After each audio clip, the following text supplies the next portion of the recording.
Okay po, so good evening ulit sa ating lahat at pag-uusapan po natin ngayon continuation ang Book of Philemon. And so natapos natin yung ibang mga book.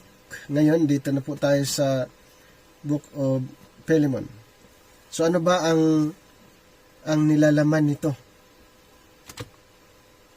Bago po natin pag-uusapan ang content ng Book of Philemon, ito ay naisulat naman during the imprisonment of Apostle Paul.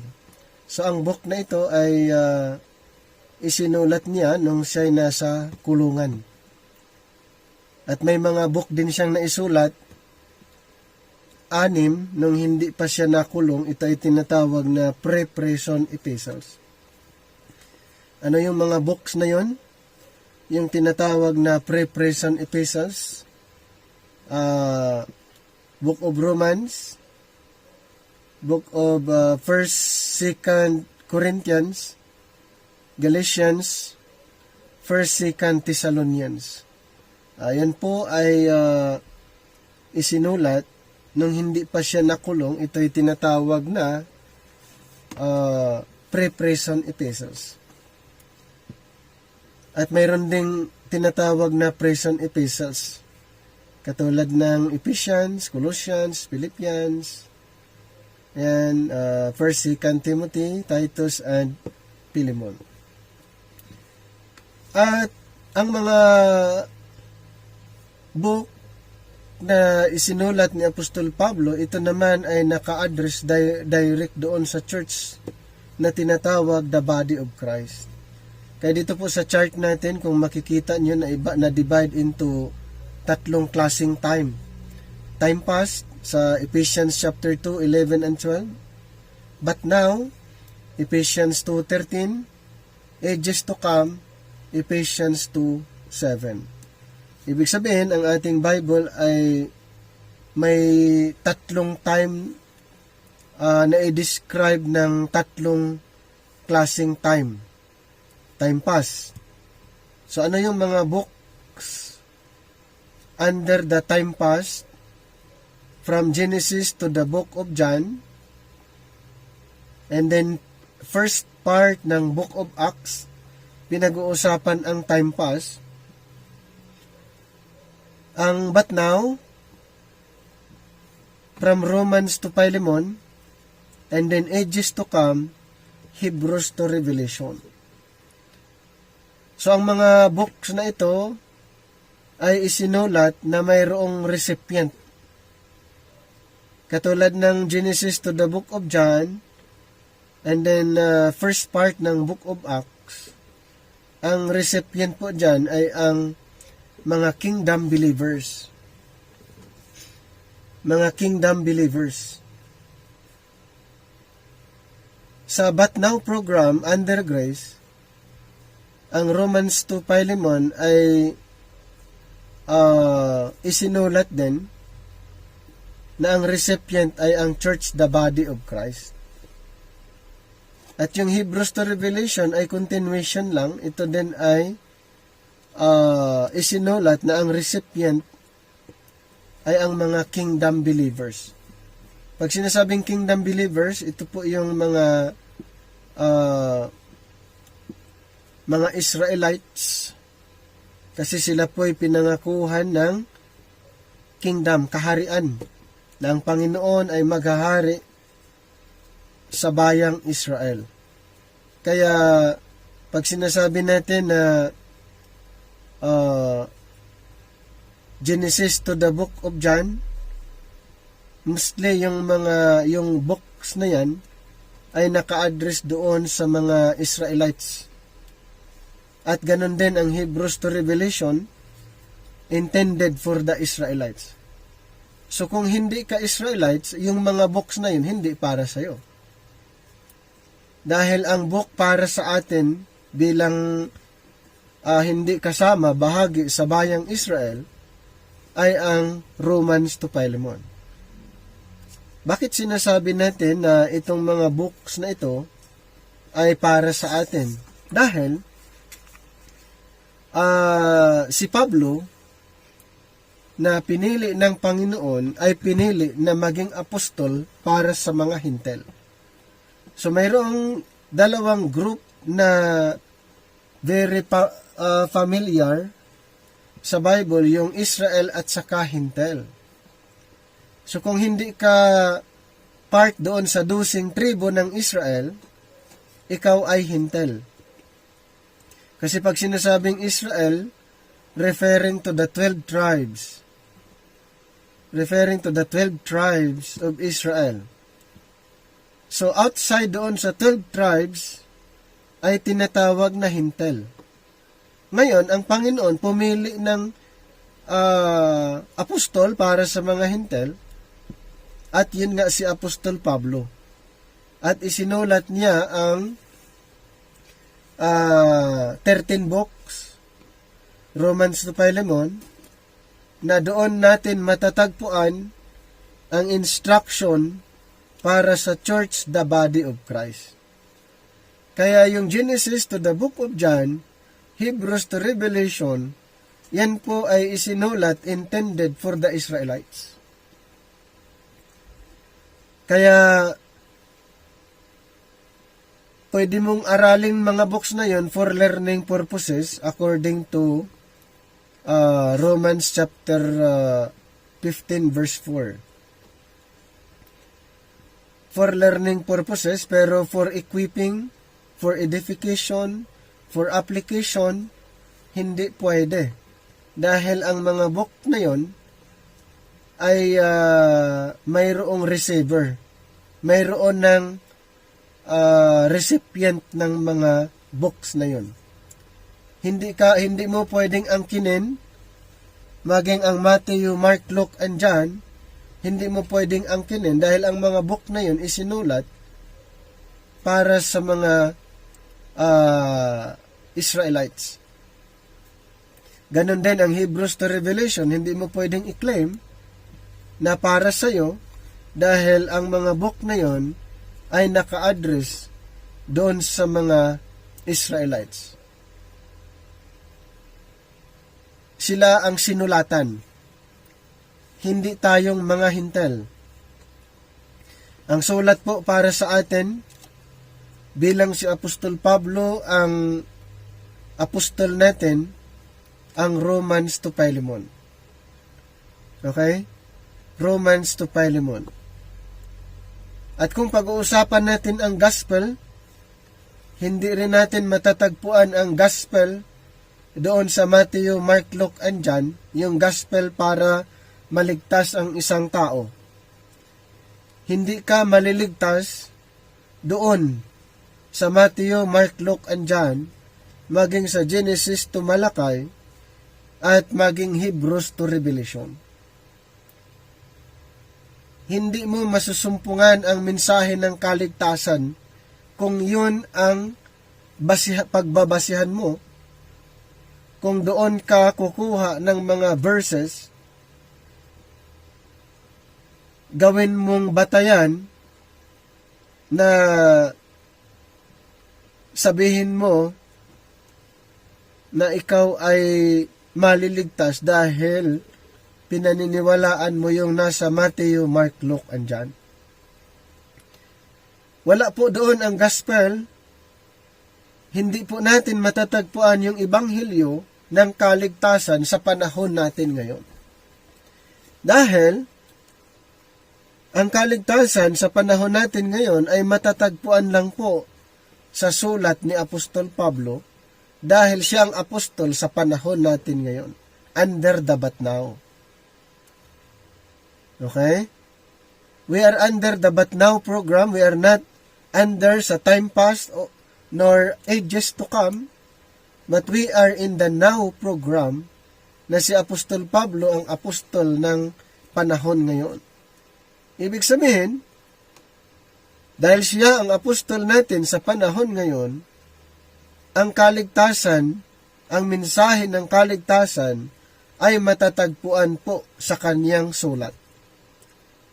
At maging siya ay natanggap niya ang mensahe. Ayon sa Acts 20:24, natanggap niya ang mensahe ng the message of grace. Acts 20:24, but none of these things move me, neither count I my life thereunto myself, so that I might finish my course with joy, and the ministry which I have received of the Lord Jesus, to testify the gospel of the grace of God. So ang gospel na dapat nating paniniwalaan under sa But Now program ay ang gospel of the grace of God. We are under the grace of God. Wala po doon sa time pass. Kung gusto mong alamin, pag-aralan, paano maliligtas ang mga tao sa panahon ngayon, ang mga books na pwede mong gamitin ay ang Romans to Philemon. Pero kung gusto mong alamin paano naligtas ang mga tao noon, ay babasahin mo yung Matthew, Mark, Luke, and John. At pwede kang backward pa, basahin mo yung Genesis to Malakay. At kung gusto mong malaman din paano maligtas ang mga tao under ages to come, basahin mo yung Hebrews to Revelation. Kaya, kung ang batayan mo ay ang Hebrews to Revelation, tapos nandito ka sa But Now program, at ang mensahe na inaangkin mo or pinaniniwalaan mo ay nandoon sa Hebrews to Revelation or sa Matthew, Mark, Luke, and John, ay hindi ka maliligtas doon.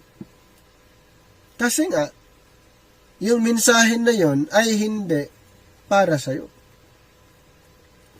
Si Pablo, ang apostol ng mga Hintil, gusto kong basahin para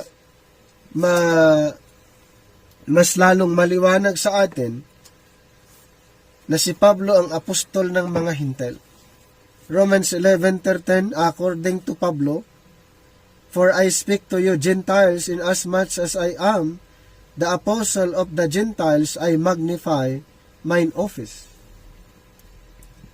Malinaw na si Pablo ang apostol ng mga Hintil. Yung 12 apostol, bakit 12 ang pinili ng Panginoon? Dahil mayroon pong 12 tribo ang Israel. So 12 tribes, 12 apostles representing the 12 tribes of Israel. Hindi po tayo kasama, hindi kasama ang mga Hintil, kaya yung 12 apostol pinili para lamang sa 12 tribo ng Israel. Ibig sabihin, nung pumili ang Panginoon ng 12, hindi kasama ang Hintil. Hindi tayo kasamang mga Hintil. Kaya kung wala si Apostol Pablo na pinili ng Panginoon, wala tayong apostol. Wala tayong apostol dahil ang 12 apostol ay para lamang sa Israel. At ang commission, ang marching order ng mga apostol ay sa Israel lang. O may sinasabi dito sa Matthew 10, 5-6, These 12, Jesus sent forth and commanded them, saying, Go not into the way of the Gentiles, and into any city of the Samaritans enter ye not, but go rather to the lordship of the house of Israel. Sino po ang inutusan na pumunta sa house of Israel? Ang mga 12 apostol. Sila ba'y inutusan na pumunta sa mga Hintil? Hindi. Kung hindi sila inutusan, kung hindi inutusan ang mga 12 apostol, sino ang apostol para sa mga Hintil? Nabanggit po natin, ng apostol ng mga Hintil ay si Apostol Pablo. Since ikaw, ako, tayong nandito ay Hintil, hindi kasama sa 12 tribo ng Israel, si Pablo ang apostol natin. Hindi yung 12. Hindi po yung 12, dahil ang 12 para sa 12 tribo ng Israel. Kaya kailangan magiging malinaw sa atin dahil pwede nating ma-misinterpret or ma-misuse ang Bible na karamihan naririnig natin basta mabasa sa Biblia, pwede na. Siguro maintindihan ng Panginoon kasi nasa Biblia naman. Hindi po. Kaya nga aralin natin ang Biblia para hindi kahit saan tayo nangunguha ng mga scripture, hindi basta-basta na yung hindi para sa atin ay angkinin natin. Magiging sayang lang po yung panahon, yung time, effort na pinipick up natin yung hindi para sa atin na mensahe. Meron tayong apostol, mayroong mensahe para sa ngayon, mayroong gospel para sa panahon ngayon, at yun po ang gospel para sa atin. The gospel of the grace of God. At dito, isinulat ni Apostol Pablo ang 13 epistles, at isa sa mga naisulat niya ay ang Pilemon. Isa sa mga naisulat niya ay ang Pilemon. Ito yung pang-13 na naisulat niya. Who wrote the book or the epistle of Philemon? So the Apostle Paul and Timothy directly named in Philemon in chapter 1 verse 1. And Paul is considered the main author dito sa book of Philemon. For more than 2 years, during his third missionary journey, Paul ministered in Asia Minor among the people of Ephesus. This was a successful period for the apostle to the Gentiles. Sino po yung apostle to the Gentiles? Si Apostol Pablo,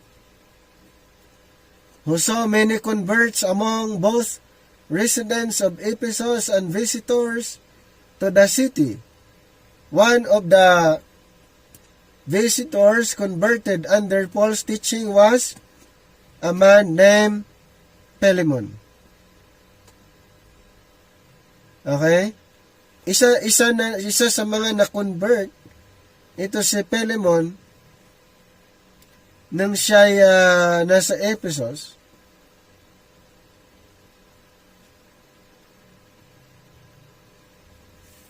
Ulitin ko po. One of the visitors converted under Paul's teaching was a man named Philemon, a slave owner from the nearby city of Colossae. And Philemon chapter 1:19. Ibig sabihin, ito si Philemon ay mayroon siyang pera.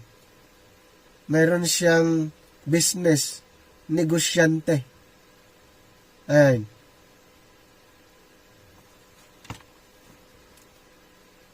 In the Bible book that bears Philemon's name, Paul addresses his beloved brother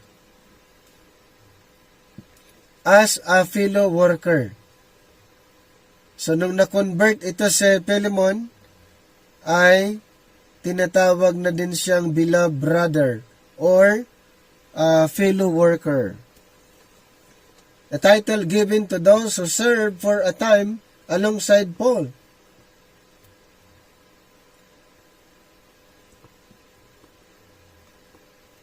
So, in chapter 1 verse 1 and 24, dito po sa isang record. Pero clearly, a kinship existed between Paul and Philemon, one that would serve a significant purpose in light of the circumstances that brought about the letter. Ngayon, alamin natin kung sino yung audience or audience nung isinulat ang book So, syempre, written to Philemon. Ang Book of Philemon, written to Philemon, an affluent Christian in the city of Colossae, located in modern-day southwestern Turkey. So, yan yung modern name. And this man was a member of the Colossian Church. Ito si Philemon. Member siya sa Colossian Church that met in his own home. Ito pang maganda na sa bahay sila nagmi-meeting o nagkaroon ng fellowship. Mentioned in the book 2nd verse, Apphia was likely Philemon's wife, while Archippus was his son. He is also mentioned in Colossians 4:17. Both are described in ways which suggest all three family members had become believers. Continue, Philemon was wealthy. Philemon was wealthy enough to own a home large enough for church meetings. Saan po yung meeting ginaganap? Doon sa bahay ni Philemon. At na-describe naman na si Philemon ay isa siyang mayaman. And as well as at least one slave named Onesimus. So ito si Philemon, mayroon siyang slave. Si Onesimus. This slave is the main concern in the letter. Actually, dito po sa Book of Philemon, ang pinaka-main concern talaga kung bakit na isinulat ito ay doon sa kanyang slave na si Onesimus. Bakit kaya na malaki ang parte ni Onesimus dito sa Book of Philemon? So he and the church members in Colossae knew Luke in Colossians 4:14, as well as Epaphras, who was apparently from Colossae in Colossians 4:12. The church also had close connections with churches in Laodicea and church led by Nympha in Colossians 4:15-16. And they also appear to have known at least by name Aristarchus, Mark, Barnabas, and Jesus as called Justus, according to Colossians 4:10, as well as Timothy, according to Philemon chapter 1 verse 1. So, kung pag-usapan naman yung days of writing, syempre ito ay approximate. Hindi naman ito talaga ay certain, kundi ay approximate. AD 60 to 62. During Paul's house arrest in Rome, in Acts chapter 28, 30 to 31. Based on information from Colossians and Philemon chapter 1, 22.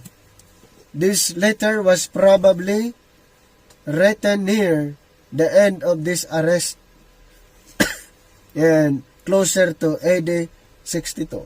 So, ulitin ko po, kung pag-usapan ang date of writing, ay wala pong certain or yung exact or accurate na date when it comes of date of writing. So, approximate AD 60 to 62. At probably written near the end of this arrest.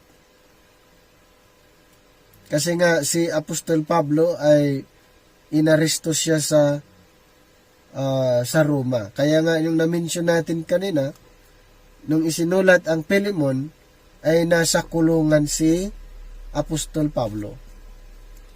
Sinulatan niya si Pilemon concerning doon sa kanyang slave na si Onesimus.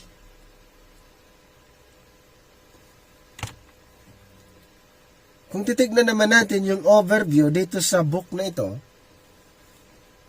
Philemon is the shortest of Paul's 13 letters. Itong Philemon,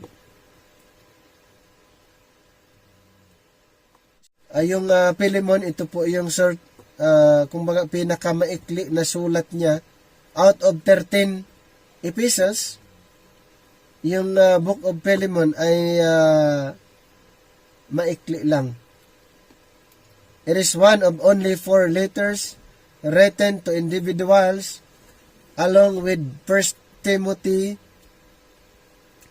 and 2 Timothy and Titus. This is also one of 4 prison epistles, ang Book of Philemon, along with Ephesians, Philippians, and Colossians.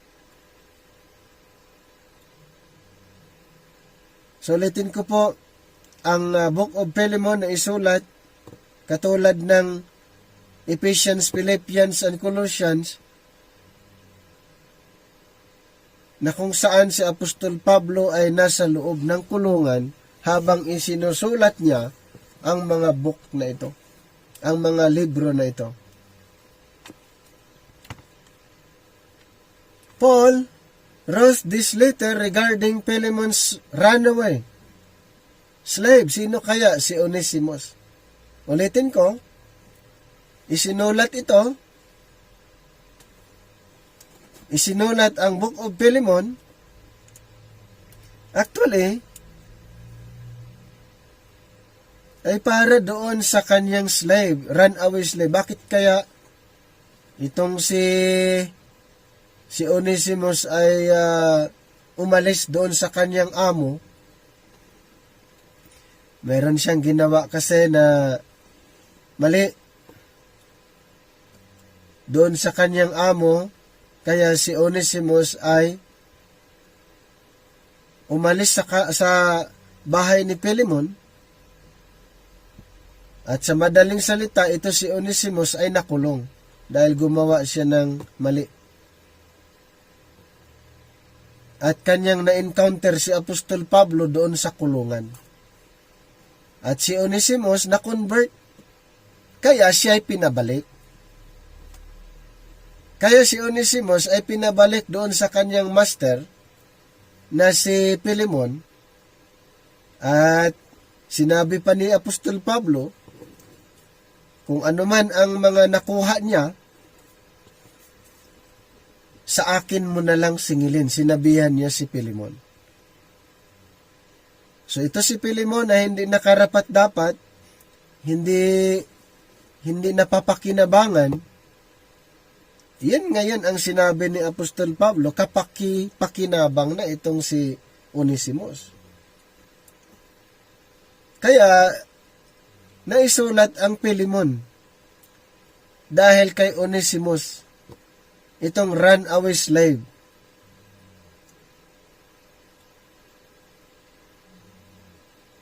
Na dati ay masama. Nung siya na-convert, siya ay kapaki-pakinabang na. So, the letter was likely delivered from Onesimus and Tychicus during the same trip described in Colossians 4, 7-9. Doon mababasa natin yan, yung ito si Onesimus and si Tychicus. So, the runaway slaves, si Onesimus, could be put to death in the Roman Empire. Dapat, di ba? Kasi nga, gumawa siya ng masama. So, mayroong parusa dapat.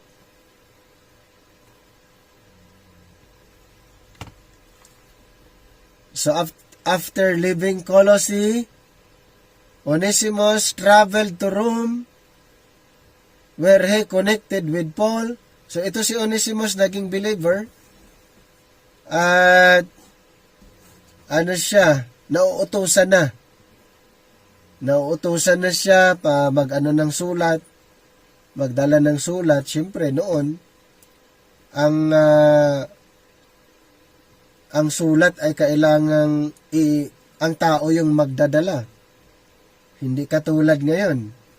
Isang pindot na lang makakarating na yung message mo. Pero that time, tao yung magdadala.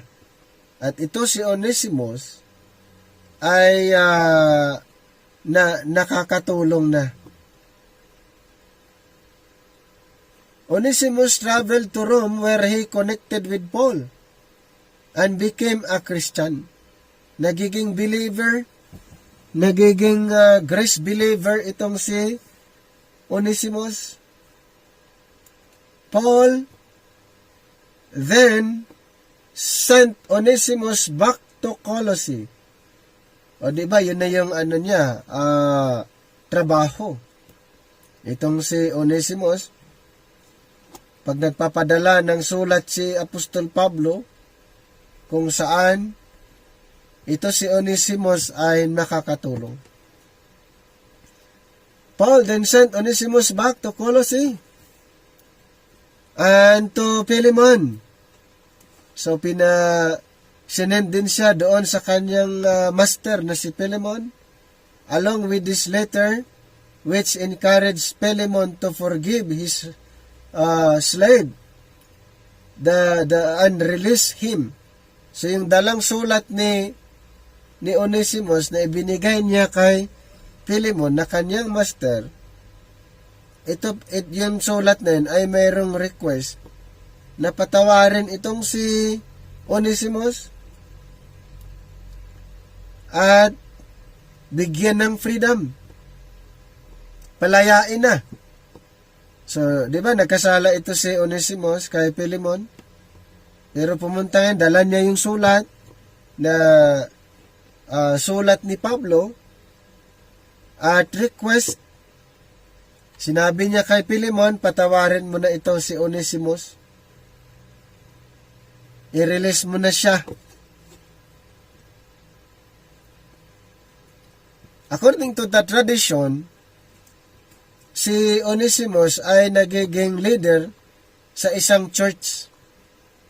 Ito ay ayon sa traditional belief na later on siya ay nagiging leader daw sa isang church. Probably dahil siya nga ay effective. Siya ay nagagamit na. So probably na siya ay nagiging leader din ng isang church. Pero ulitin ko, si Onesimus ay na-convert, naging believer at nakakatulong na sa ministry. Nakakatulong na siya sa ministry. So a slave named Onesimus had escaped from his owner. Ito nga yung na-mention natin nung hindi pa niya na-encounter si Apostol Pablo. Nag-work siya kay Philemon and then tumakbo, umalis. Onesimus had escaped from his owner, Philemon, and had run away from Colossae to Rome.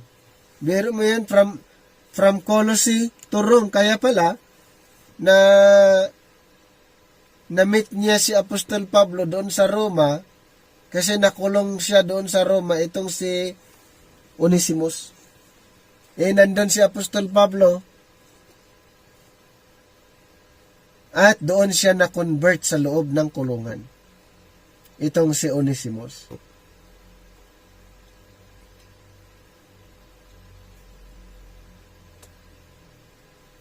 Philemon and had run away from Colossae to Rome. Yung the run away referring to kay Onesimus, escaped from his owner Philemon and had run away from Colossae to Rome in the hope that he could disappear into populous urban environment. Ang reason nga umalis siya from Colossae, ayan, para makapag-escape siya doon sa kanila at pwedeng hindi na siya malaman, hindi na siya hahanapin pa. Ito nga from Colossae to Rome. He could disappear into that populous urban environment. Once in Rome, Onesimus, either by accident or by his own design, came in contact with Paul, who promptly led the runaway slave to faith in Jesus Christ. Ganun po ang nangyari. Nung na-encounter niya si Apostol Pablo, siya ay nagiging believer. Siya ay nagiging grace believer. Siya ay nagiging part ng church, the body of Christ. Paul had already been planning to send a letter to the Colossian church by the hand of Tychicus. So in AD 60 or 61, from a prison cell in Rome, Paul wrote a personal letter to Philemon and sent Onesimus, the slave, back to Colossae. Ibinalik si Onesimus nung umiskapos siya na pwedeng hindi na siya babalik doon sa Colossae dahil sa kanyang ginawa.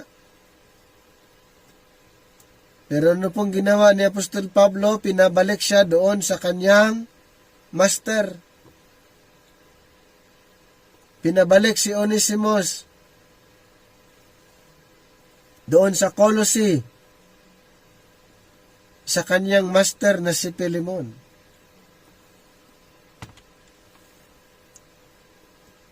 Ngayon, bakit napakahalaga itong book na ito? The letter to Philemon reminds us that God's revelation to humanity is intensely personal. In more formal biblical works such as the Gospel, the Epistles to the Romans, or even Paul's letters to churches at Philippi or Colossae, it might be easy to get the impression that God does not care or have time for trials and tribulation in single household. Philemon stands as one piece of strong evidence to the contrary, revealing that lofty doctrines such as the love of God, forgiveness in Christ, or the inherent dignity of humanity have real and pertinent impact in everyday life. So the book of Philemon illustrates that principles like these can and should profoundly affect the lives of believers. So yun yung ang matutunan natin dito sa book of Philemon. Forgiveness ang actually dun Kung titignan mo, dahil si Onesimus, isang slave, pinabalik ni Apostol Pablo doon sa kanyang master at nagsulat siya kay Philemon na patawarin na, i-forgive na itong si Onesimus. Yun po ang request.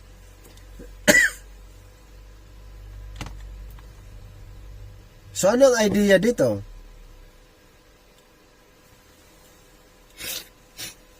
Paul's message to Philemon was a simple one. Merong message si Pablo doon kay Philemon. Based on the work of love and forgiveness that had been wrought in Philemon's heart by God, show the same to the escape and now believing slave Onesimus. Nung dati na umiskapos siya, umalis sa Colossae, pumunta ng Roma, at nung na-encounter niya si Apostol Pablo, siya po ay napangaralan,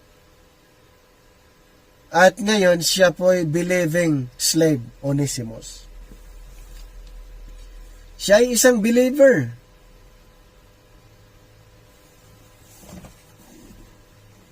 Hindi na siya katulad nung dati. Tinakasan niya yung kanyang amo na si Philemon. Pero nung siya na-convert, pinabalik. At siya naman ay believer na.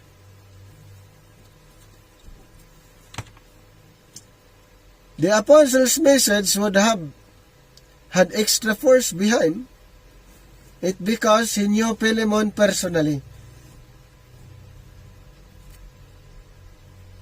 Ito si Philemon ay believer na, kilala ni Apostol Pablo. Ito si Philemon. Paul had explained the gospel to Philemon and had witnessed the profound result. New life blossoming in a once dead heart in Philemon 1:19. Paul knew that conversion is nothing to trifle with, but that it should be honored and fostered. So malinaw na itong si Philemon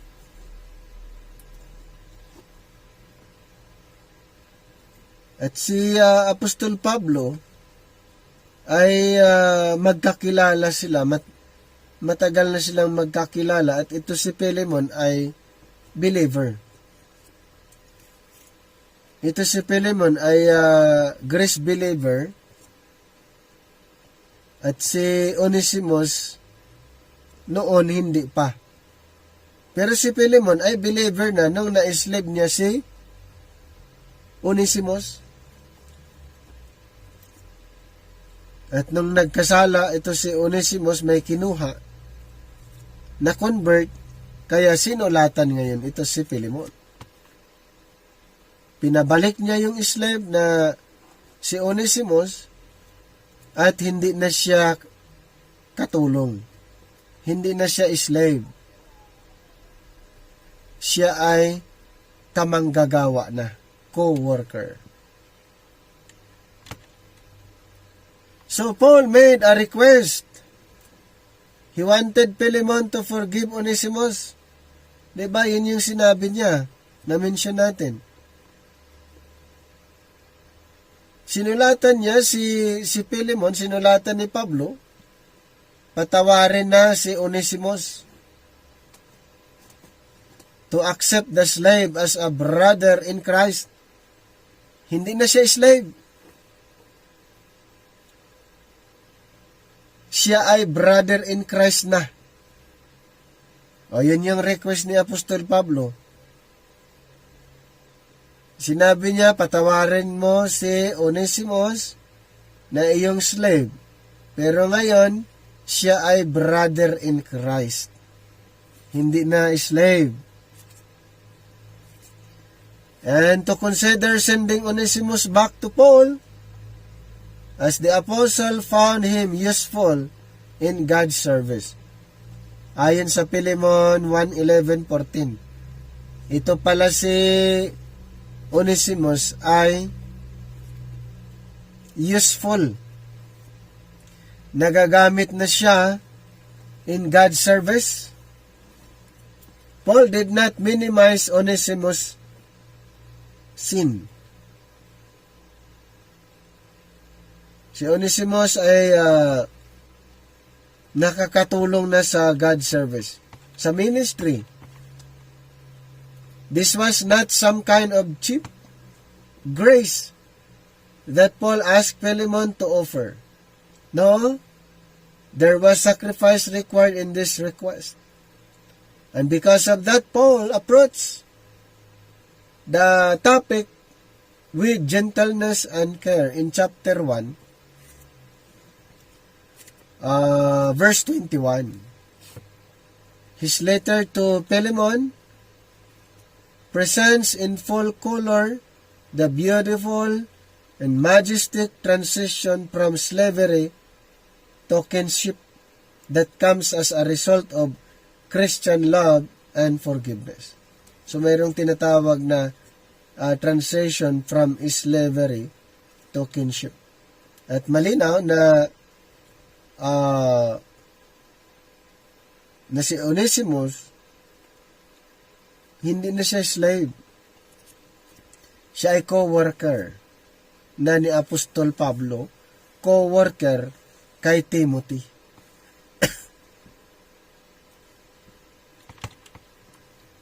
So ano yung overview na makikita natin dito sa Book of Philemon? The short book of Philemon was written by Paul from prison to persuade Philemon to receive back his runaway slave and now converted slave Onesimus in the spirit of forgiveness and Christian brotherhood.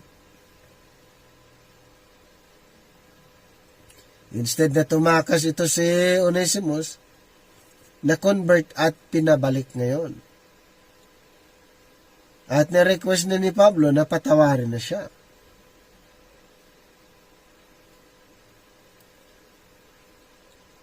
So, ulitin ko, the short book of Philemon was written by Paul from prison to persuade Philemon to receive back his runaway and now converted a slave Onesimus in the spirit of forgiveness and Christian brotherhood.